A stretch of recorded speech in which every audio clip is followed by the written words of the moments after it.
Now, welcome to a special Planet Sail Sailjuice podcast, where I'm delighted to say I'm joined by my very good friend and co-sailing journalist, Andy Rice, who's been down here for a week. In fact, we've both been down here for a week, looking around in the build-up towards the beginning of the ocean race. And it's quite a festival, isn't it? You're Matt Sheahan from Planet Sail, by the way. Oh yeah, that's me. I'm Matt Sheahan and he's Andy Rice. Yeah. You probably knew that. Yeah, I think you did. But anyway, yeah, Matt and I have been nerding out here at the start of the ocean race in Alicante. The crowds are out in force, as they always are here in Spain. They absolutely love festivals like this, and that's part of the fun of being here, but also the fun for us in particular is those 5 Imoca boats just behind us, just about to go around on the first fully crewed round the world race in Imoca boats. Yeah, and it's given us lots to talk about, hasn't it? We've been in full geek mode actually this week. Yeah. I'm almost embarrassed how much we've been talking about these boats. Yeah, but all day and all evening. That's what we're here for, and that's why you're watching. And so obviously the Imocas, we know they've been around the world before in the Vendée Globe many times, but these boats with their foils are going through iterations of development, and this is another test ground, isn't it? So this is not proven equipment in some cases. So attrition is going to be one of the big question marks. At least it's not a non-stop round the world like the Vendée. It's a point-based race with 7 legs, but it's going to be hard keeping the wheels on the wagon. It is. Well, I think that the thing that's so significant, and you're absolutely right there, I reckon, because the thing that's so different this time around is, yes, we've seen the foils before, but in the past, the foils have really been about increasing the average speed down through the doldrums and the lighter, flatter water sections of a lap around the planet. But now it's about using them in the Southern Ocean, and teams haven't done that before. And I think, and of course, fully crewed, as you said, is going to, the worry is it's going to put a lot more pressure on the boats, isn't it? Kevin Escoffier, the skipper of Holcim PRB, said that knowing when to back off, the skill of being able to sail slowly is possibly going to be as important as the ability to sail the boat fast. Don't get too greedy about going for that last nth of a knot of speed. That's not what these Imocas are about. It's about pushing when the conditions allow, but it's knowing the limitations of your equipment, listening to those alarms popping off. Well, that's the other thing, isn't it? I mean, I've sailed a couple of them, and what's really struck me, particularly on boats like Malizia, which is one of the latest generation ones, is they're enclosed for a start, which we'll talk about in a minute, but what really struck me is your sailing alarms. I mean, trimming, the sort of conventional way of trimming, of course they still do, they look up the sails and the rest of it, but a lot of it is sort of almost like crisis management. They're looking at alarms to see how much load is going through the foils, because a lot of them, all of them actually, are paranoid about losing the rig.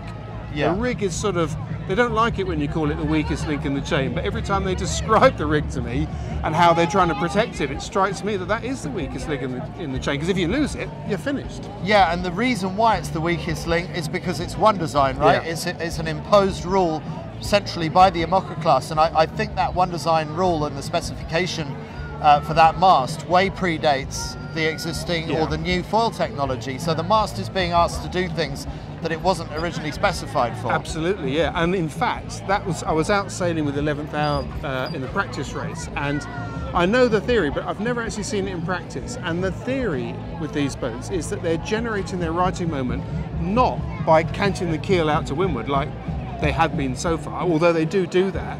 But once the boat gets going, that foil on the leeward side is generating so much more righting moment that they're actually dropping the keel down onto the centre line. And now that keel fin is acting much more like the dagger board that it originally was before it canted in the first place.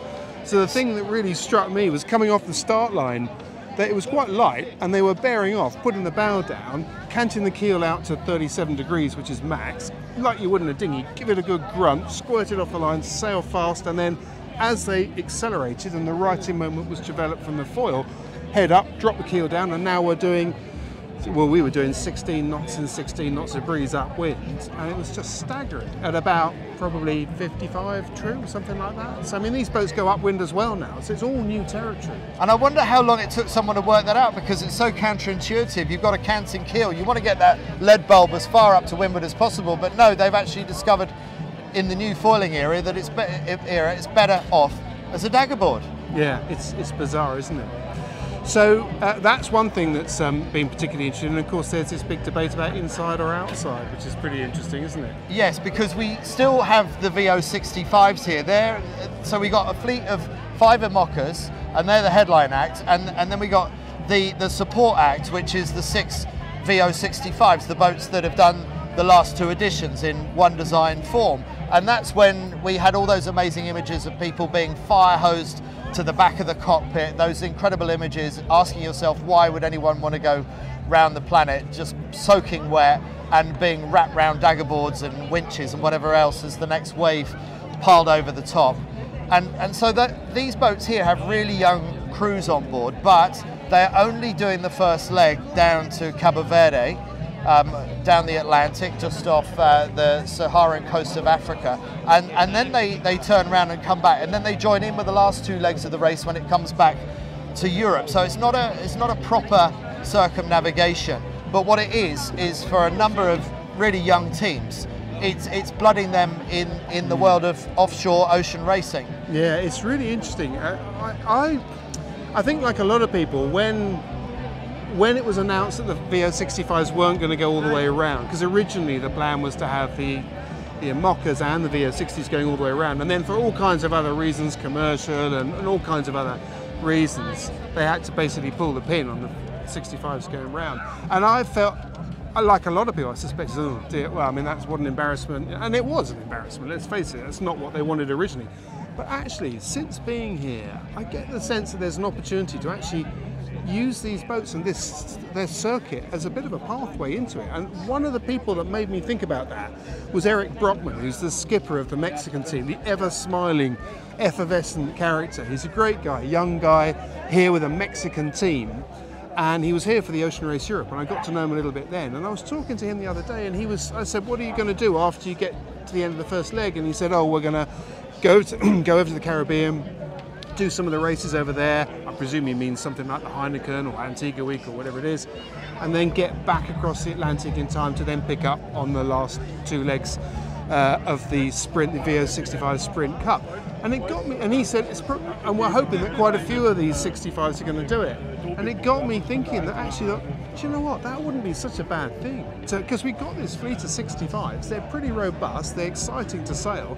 If you created that sort of circuit around the Atlantic. And the other thing, so that I got quite interested in, the other thing that struck me, and it was yesterday when we were writing a piece about that fleet, and I looked down the crew list and their ages. And I mean, there are so many in their 20s in there, it's absolutely fantastic. And what's even better, I didn't recognise a single name in there, and there's a whole load of them. And you think, do you know what? It's about time. We had a crew list where we don't know the names. Yeah. It just goes round again and again with the same names, which is great, but it's not really helping people get into it. No, well, I actually miss having more of the big names. I'd like to see more of the passing of the baton. We do see that with Bauer Becking, for example, on Whim Whisper. So Bauer Becking's done 8 times in this race. I think he's got the record. So he's helping out. Sorry, not with Team Yo-Yo. Sorry, he's with Team Yo-Yo, the Dutch team, handing on his knowledge to Jelmer van Beek, who's never been around the world and is in his early 20s. So I do like that, seeing the passing of the baton from generation to generation. That's what the VO65s are doing. As for the Imoccas, there's only one skipper that's done this race before. That's Charlie Enright in 11th Hour Racing Team.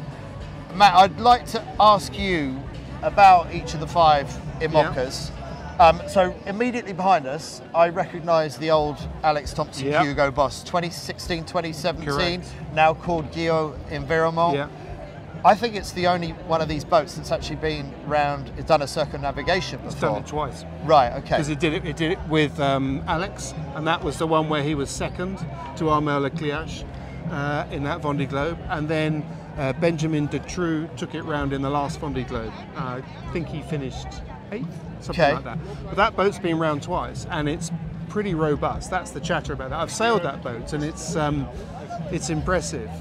It's impressive because it's a very robust boat, and it's had a lot of modifications. It's also, of course, the boat that Alex had that rather embarrassing transatlantic race where he fell asleep, was leading, fell asleep at the finish and went straight up the bricks. So that's the boat it was in. But and it's still here. So. What do you think are the benefits other than it's a proven package and it's robust? What else have they got going for them? Well, I think it's a proven package that they know the polars. I mean, it has got new foils in it. They are brand new foils. They're the current generation foils in there.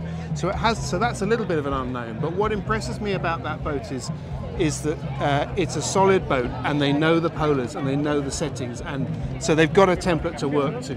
Sure, the crew on there. I mean, Andy Lush has been around the world before, but the others. And Benjamin Dutroux has.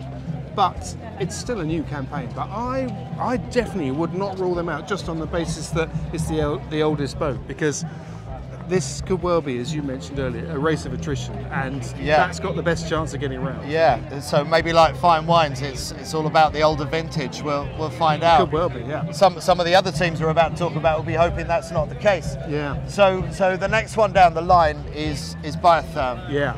Now, not a lot of ceiling height on that. 1.4 meters of ceiling height, so they are going to be crawling on their hands and knees for the duration of this race. But the thing is, you have to anyway, right? Because these boats are a bucking bronco. People that ocean race veterans who've never been seasick in their lives are being seasick for the first time on these boats. And Biotherm, well, that makes no concessions to being able to stand up in the doldrums when the boat's bobbing around. You're going to have to go up on deck. I was on there the other day, and I am a short ass, but and even I found it claustrophobic and difficult. You're literally hunched like this. You can't. But actually, as you say, I mean, having sailed some of these boats, this generation and the previous generations, when they're at full tilt, there are runaway buses down below, and you might think it's uncomfortable on the Circle Line and the London Underground hanging onto something. You try it on one of these. I mean, and it is a major concern across the entire fleet. It's not uncommon now to see the crews wearing crash helmets and body armour below decks, because if you fall, that's their worry. And particularly now you've got a crew of 4. Okay, there's 5 with the OBR, the onboard reporter, but a crew of 4 or 5. You can't afford, well, you can't really afford any crew to get injured, but even less so when there's only 4 of you. You know how cars came out with cup holders 20 years ago, and that's part of what's fitted. Isn't it frustrating that on dinghies we don't have cup holders? On your RS400, isn't it? I do. Oh, okay, so you found a way of doing it. Well, these high-tech boats worth millions, what are they using for a toilet? It's a bucket. It's a bucket that you can buy from B&Q. And I was talking to Annie Lush from Geo the other day, and her concern is she going to be the one, as they bounce off a wave at the wrong moment, is she going to be the one that concertinas the bucket? That is a genuine concern for Annie Lush and the other people on board. And I just find it staggering that they don't have a more high-tech solution to this problem. Well, they certainly, I mean, I don't know about that end of the eating and feeding process, but the intake side, that is also another concern, and they do have. It's like trying to get the food from the also, kettle into the. Exactly. It's the risk of injury again that is really worrying them. The risk of getting scalded. And I was talking to, it was actually on board Malizia, and I was talking to Will Harris, who's done a couple of transatlantics, and he's very experienced. He's a good figure-8 sailor, but he's very experienced on these modern generation. And he was saying, having lunch or having food or something is now becoming a tactical decision as well, because you've got to slow the boat down, because you can't physically do it, and you know that you're going to give away miles by feeding yourself. And so they were looking at ways that he showed me. Basically they got a pot boiler, a little jet boiler rather, and it hooks into one near the seat or something. And I know some of the multi-hulls have this, where they can lock it into their like Recaro style seat and do it all from the seat. But these are all sort of considerations that until you actually go and see the boat and then see how violent the motion is down below, it's easy to overlook that these are things that are now having tactical race considerations. Which is it's mad. And you ask some sailors, is now the limitation of slowing down because the humans can't cope with it anymore? Are you ever going to slow down for human comfort? And some say yes, and others say no way. The only time we'd ever back off is if we think we're going to break the boat. We're not worried about breaking the humans. But that is where we're bumping up to. That's no good if you can't eat or drink, is it? I mean, long term it's not. Yeah. It's not. But I must say just talking about Biotherm, which is skipper by Paul Mayer. Super simple boat. Super simple boat. And Paul Mayer, what a lovely guy he is. He's really interesting and hugely experienced. He was the skipper on Linked Out, and so he's very, very used to mockers. And this is the latest generation one that he's got. And he was fascinating because we'll come on to the other boats in a minute, but basically, at least two of them, 11th Hour and Militia, are extremely technical boats. Loads of electronics, loads of screens, loads of alarms, hundreds of sensors, really complex pieces of kit. You go on Biotherm, and it's like, I actually understood, just looking at it, oh, I can see what that is, which is something I couldn't say on 11th Hour. And it's very simple, and talking to Paul Mayer, he was fascinating because we talk about this race of attrition, and he was saying we keep it simple because he said, you know, if we break something, we're going to break loads of stuff, he said, but we know how to sail this boat when a lot of it's broken. Right. We just carry on. And I think that's going to be one of the keys. Yeah. And when I looked down the list, because he's last to the party here, they were so late entering, and they literally just turned up. There's a joke doing the rounds here that you don't want to sit down anywhere because the resin's still a little bit sticky. You might not get out in time. But I mean, that's probably an exaggeration, but it's not far off the truth. Right. And I'd sort of not written him off, but I thought, oh well, you're never going to get a brand new boat like that. And then I spent an evening talking to him on the boat, and I was convinced. By the end, I thought, yeah, right, okay, I get it now. Each of these teams actually believes that they can win. That's what came out of the press conference the other day. So anyway, we go on to the one where when you ask the other teams who they think is the one to watch, well, most of them say 11th Hour Racing Team, because they're the one team that have built their boat purely for the purposes of the ocean race. The others are multi-purpose, primarily aimed at the Vendée solo sailing, but this is built for this race. So for that reason alone, it should be the favourite, shouldn't it? Well, it should be. Well, it should be, shouldn't it? And we all came, oh, I say we all, but lots of us came into this thinking just that, for exactly the reasons you just mentioned. But a couple of things. When I was here, I went out sailing with them and we're chatting away with Charlie and Sci-Fi and some of the others. And one of the things that hadn't really dawned on me until I talked to them was that when they started their campaign 3 years ago, when they started their campaign, the race had a different course. They were going to China and back. And so they designed the boat in order to go upwind in light weather and do thousands of miles in those kind of conditions. And consequently, when you look at the boat now, and now the course has changed and that isn't there, and there's this long 12,500 mile downwind blast from Cape Town round to Itajaí in Brazil. And when you look at the 11th Hour, they don't have much rockers. They don't have that big curvy spoon bow at the front, which is now quite popular with the latest boats, because that's the way you get over the wave in front and you don't spear it into the one in front. So even though they were early, they haven't actually had all the advantages that people think. And of course the other thing is that whilst Charlie's been round and done this race before, he's not done it in an Namoka 60, and I think I'm right in saying that none of his crew have done it in an Namoka 60 either, I don't think. I think you're probably right. Yeah, I don't think they have. No. And so they've got a boat that they know a lot about, but and also it's like I said, it's a hugely complex boat, and I don't want to sort of sound like I'm dissing them, I'm not, but I just think as an observation, I think they're so focused on the technology and knowing so much about the boat that if they lose some of that tech, it'll affect them more mentally, maybe even physically, than the French, who are just used to, oh, well, it wasn't very good anyway. We'll steer it like this then. Yeah. Which, by the way, no one is doing. These are, as opposed to the hand steering that we've had all the way through the 50-year history of this race, these mockers are going to be steered by autopilot. Yeah, that is another, and I know every time I've written something about this, you've probably had the same experience, when you've written something about it online, and we've done some little, as some of you will have seen, we've done some pieces on Planet Sail about it. They always get comments saying, well, that's not sailing, is it? You might as well stay at home and play a computer game. Well, I tell you what, come and have a go at that then, because it's not like that. I mean, if that was the case, your Airbus 320, which switches on autopilot when you fly off on your holidays and you take off, that autopilot goes on before the plane's even got past 1,000 feet. And there's no one flying that plane, and very often until it touches down at the other end. But no one's flying those planes from home, and it's not going to happen here either. All right, so you do need humans on board, but if you're one of those people that's thinking that, I still have a little bit of sympathy for that point of view. I still have a bit of a philosophical problem with autopilot. I understand it has to exist in solo sailing. It's the only way that it happens. I had a bit of a problem when diesel generators came in to move canting keels from side to side. I think there's a philosophy. Anyway, enough of that.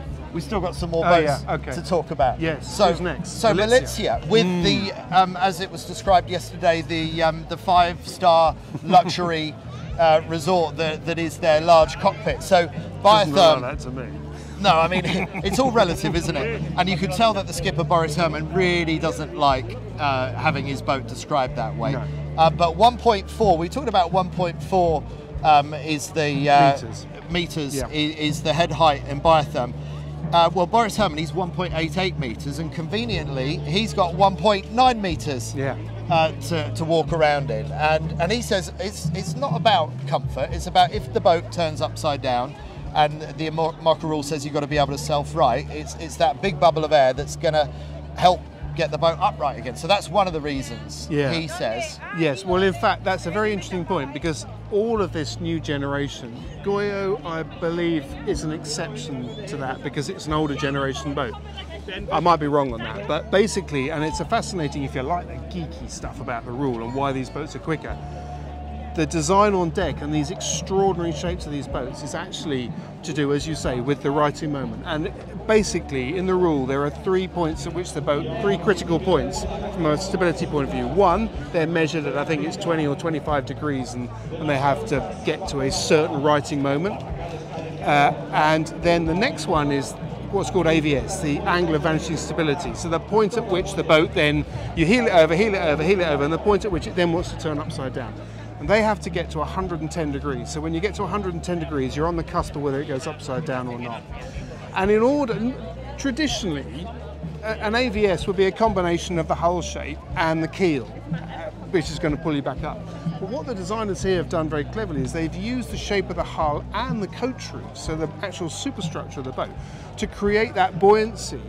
And they've managed to get to that AVS of 110 by creating the buoyancy in the boat, which means they can take weight out of the keel and they can use that weight to build structure into other parts of the boat. And so the keel's getting lighter and lighter. And if they want, the boat can get lighter without actually compromising it. But it's all through that sort of buoyancy. And once that penny drops and you start looking at these strange shapes around the cockpit area, the superstructure, and in fact inside on the 11th hour, if you go inside there, they've actually got what look like tanks on the inside. It's not, it's sort of a wall, but that is all to do with creating the buoyancy within the inside of the superstructure.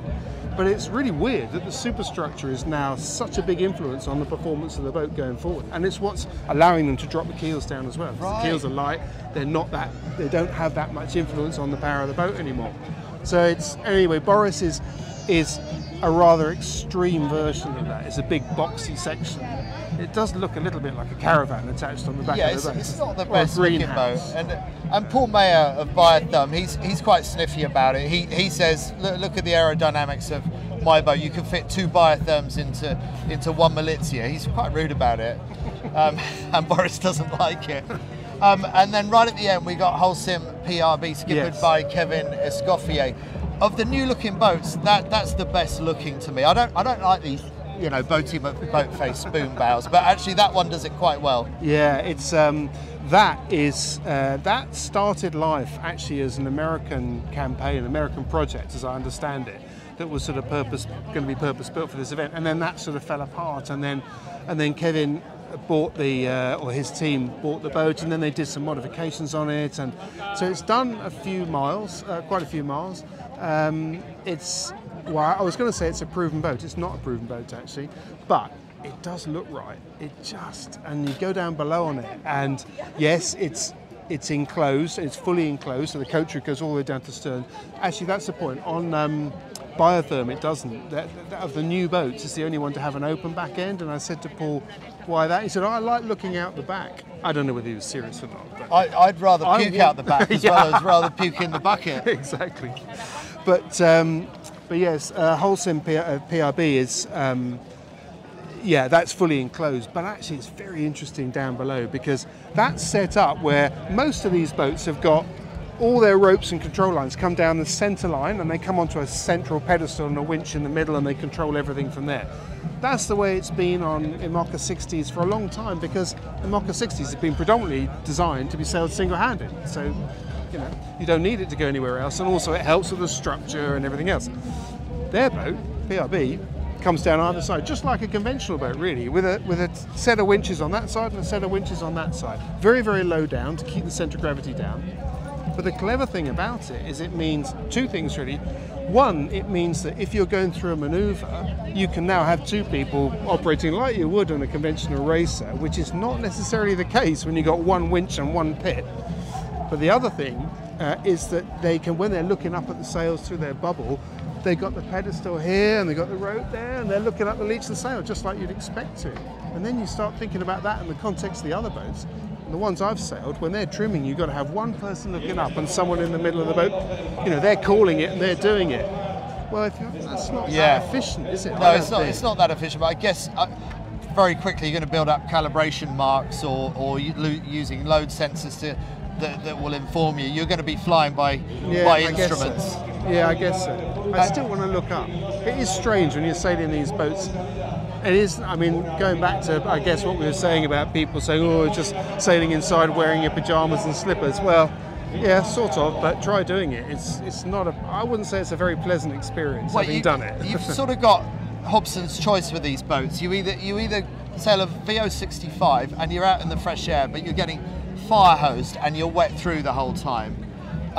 Or you go down below into the coffin of seasickness, and you know you're in your pajamas, but you're being sick into the bucket because the bucking bronco nature of the IMOCA 60. You know, it's a real tough choice. I don't know which one I'd rather do. I think it would probably be the VO65. I'd probably rather be going through that. I think, well, I think I'd have the middle ground in between, like Paul Mayer's got. I think and he was saying, you know, we can close it off. I mean, they've got plastic screens around the back and they can close it all off. Sort of get the best of both worlds. Yeah, I think so, yeah. But I think, you know, when I was sailing with 11th Hour the other day, I was just thinking about how to sort of describe it, and I was thinking, do you know what, we all complained about lockdown and being stuck in our houses, or those of us that had to do quarantine on a travel or something like that, being two weeks in a hotel room. Right, yeah, that was really hard with a big telly and a fridge and everything. Try doing it for 30 days inside one of these when the thing's bucking around all over the place. 12,750 miles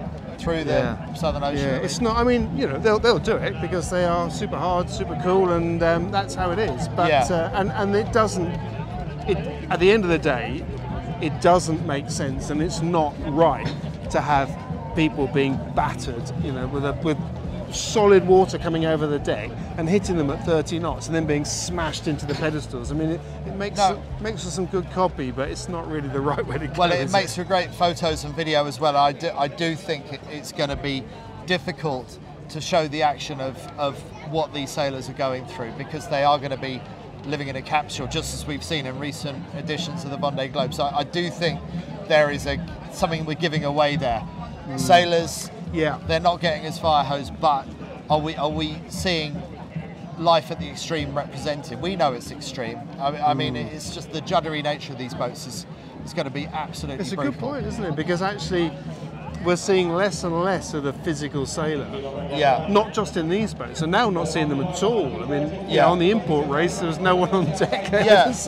Well, none of the crew were on deck. No. But also when you look at other areas of the advanced areas of the sport, like America's Cup and Sail GP, and we're just seeing heads, and the next America's Cup, it's unlikely that we're going to see them even run from side to side, because they'll be in their cockpits and we'll just see a helmet and that'll be it. So I'm sure there'll be lots of complaints about that, but that's the way progress is going. Well, I can tell you some news about 10 minutes before we started recording this, an announcement for the next race. Oh, right. So the next race will be 4 years from now, the winter of 2026/27, and it will be in IMOCAs. So there you go. Better get used to it. The IMOCAs is the future of this race, and there's also going to be Ocean Race Europe in 2025. And what's great about the IMOCAs is they are multi-purpose. You know, they're not single-purpose boats like the Volvo 60, the Volvo 70, and then the Volvo 65. They were only ever built for one race. every 3 or 4 years. The great thing about the Imocas is it's a rolling circuit, and so sustainability and repurposing for different races like the Vendée and the Ocean Race and the Route de Rhum and the Transat Jacques Vabre, you know, there's so many ways of racing this boat. So that's definitely the upside of the Imoca. It makes a lot of sense, doesn't it? I mean, it also, I suppose, I heard some gossip down here. I mean, we won't go into how the race ended up with the Imoca 60s, because that's a story in itself, and it hasn't been a very easy progression to get here, and the race unfortunately had to be postponed because of the pandemic, and so there's just a catalogue of problems getting here. And so consequently, whilst there's 5 Imoca 60s originally, I think when they first said they were going to do it, I think they thought they were going to get quite a lot, because there's loads of them in the world, but they haven't. But anyway, setting that aside, what was interesting was to hear from people who were coming down from the west coast of France to come and have a look at it, that actually there's already quite a few teams on the west coast are saying, yeah, it's a shame we couldn't be there. Yeah. And these are people who are, well, you and I both know, who are very well connected up there, who have already been sort of told to go out and find a bit more about what's going on, because actually we're quite interested. We see them here, yeah. And that's really good. That's really exciting. But the big worry and the big elephant in the room is how many of these boats are going to get around the world. We know they're notoriously fragile, and as we've been saying, some of them are, most of them, bar 1 or 4 of them, are untested, really. Yeah. And it would be, and I don't want to wish this on the event or anybody, but the fact of the matter is, if you lose a rig or lose 2 rigs or what have you, you get 3 boats left.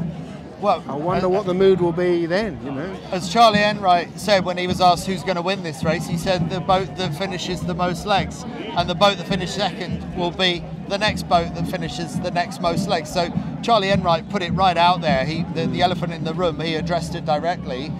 He said basically it is a war of attrition. Yeah, it is. And I think it's funny, isn't it? I was thinking, and we were talking about this the other night, that I remember being in Vigo for the start of the Volvo Ocean Race, with the first time we saw 0506. Yes, the 70s. And there was amazing, powerful boats, and you and I actually went and sailed Ericsson, didn't we? We went and did a testing out in the Canaries on Ericsson, and blown away by the speed of it and everything else. And we were so focused on who's got the quickest boat and this, and they go out, and inside 24 hours, the fleet was in disarray, wasn't it? Hit by a nasty, nasty storm, massive breakages, keels waggling around uncontrollably, and the rest of it. I really hope that doesn't happen here, but it's difficult not to have that uncomfortable feeling that could history repeat itself. I really, really hope not, obviously, but most of these sailors have a lot of experience of the limitations of their Imoca boats, whereas the difference was the Volvo 70s, it was very new territory, and they just didn't know. They come from the 60, where you could push the 60 as hard as possible all the time, and the 70 was a step into the unknown for those Anglo-Saxon Kiwi sailors that were just used to pedal to the metal all the time, and that was the beginning of the learning process. That the boats are so developed now that there's new skill. It's not pedal to the metal and who's the bravest, it's who's the wisest. Yeah, tortoise that's a very good point. That's a very good point. That's why he comes to these things. Anyway, let's finish. I'm going to put you on the spot. You put me on the spot. Okay. Who's going to win? I'm going to say Kevin Escoffier. Oh, damn, that's what I was going to say. No, you're not allowed to, because I said it first. All right. Yeah, and that's been a real eye-opener. But I think, So Holcim PRB. Yeah, I thought his demeanour at the press conference, he had that look of quiet confidence about him. He's the guy who had his boat folded half on him in the last Vendée Globe and a near-death experience, but he doesn't look fazed by any of his past history. He doesn't. Yeah, I was talking to some of the French guys, friends of ours, journos, and they were saying, yes, he's supremely experienced, he's supremely talented, and the rest of it. But compared to Paul Mayer, he hasn't actually done the same kind of miles in a Imoca 60 that Paul has. So who knows how much that'll count for. Well, who's going to be second then, Andy, seeing as I picked your winner? Yes.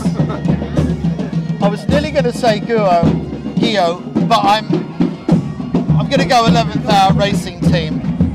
They've been focused on this for such a long time. I'm concerned about their lack of Imoca miles compared to also they're not as deep into that world of Imoca as the others, but they have had 3 years of this, so I'm going to say 11th Hour Racing Team.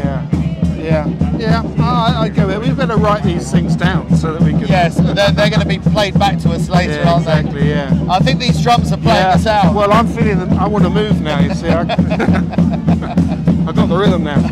Anyway, well, it's been fascinating. Thanks for that. Thank you, well, man. 24 hours time. I mean, I suppose the last thing we should say is that we say this, all of this now. We are actually pretty much 24 hours ahead of the start. We've both seen the forecast for the exit of the Med, and there's quite a lot of worried faces on the other side of the race control at the moment, because I mean they're going to face, what is it, 25, 30 knots, but actually that's not so bad, with gusts of maybe 40 knots. What's worrying them, by the sounds of it, is the sea state, 4 to 5 meters upwind.